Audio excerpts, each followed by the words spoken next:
मिथिला में राम खेलती होरी मिथिला में।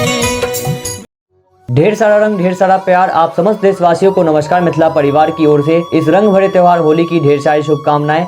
हम भगवान से यही प्रार्थना करते हैं कि आप हमेशा स्वस्थ रहें, सुरक्षित रहें, आप हमेशा जिंदगी में आगे की ओर प्रगति करें। नमस्कार मिथिला, मैं हूं प्रणव कुमार मिश्रा। इस वक्त आप सभी देख रहे हैं नमस्कार मिथिला न्यूज। हिरण्यकशिपु प्राचीन भारत का एक राजा था जो कि राक्षस की तरह था। वह अपने छोटे भाई की मौत का बदला लेना चाहता था जिसे भगवान विष्णु ने मारा था। इसलिए अपने आप शक्तिशाली बनाने के लिए उसने सालों तक तपस्या की। आखिरकार उसे बदला मिला, लेकिन इससे हिरण्यकशिपु खुद को भगवान समझने लगा और लोगों से खुद की भगवान की तरह पूजा करने को कहने लगा। इस दृष्ट राजा का एक बेटा था जिसका नाम प्रहलाद था और वह भगवान विष्णु का परम भक्त था। प्रहलाद ने अपने पिता का कहना कभी नहीं माना और भगवान विष्णु की पूजा करता रहा। बेटे द्वारा अपनी पूजा न कराने से नाराज उस राजा ने अपने बेटे को मारने का निर्णय लिया। उसने अपनी बहन होलिका को कहा कि वो प्रहलाद को गोद में लेकर आग में बैठ जाए, क्योंकि होलिका आग में जल नहीं सकती थी। उनकी योजना प्रहलाद को जलाने की थी, लेकिन उनकी योजना सफल नहीं हो सकी क्योंकि प्रहलाद सारा समय भगवान विष्णु का नाम लेता रहा और बच गया। पर होलिका जलकर राख हो गई। होलिका की ये हार बुराई के नष्ट होने का प्रतीक है। इसके बाद भगवान विष्णु ने हिरण्यकशिपु का वध कर दिया। इसलिए होली का त्योहार होली की मौत की कहानी से जुड़ा है। इसके चलते भारत के कुछ राज्यों में होली एक दिन पहले बुराई के अंत के प्रतीक के तौर पर होली जलाई जाती है। यह कहानी भगवान विष्णु के अवतार भगवान कृष्ण के समय तक जाती है। माना जाता है कि भगवान श्री कृष्ण रंग से होली मनाते थे, इसलिए होली का त्योहार रंगों के रूप में लोकप्रिय हुआ। वे वृंदावन और गोकुल में अपने साथियों के साथ होली मनाते थे। वे पूरे गाँव में मजाक भरी शैतानियां करते थे। आज भी वृंदावन जैसी मस्ती भरी होली कहीं नहीं मनाई जाती।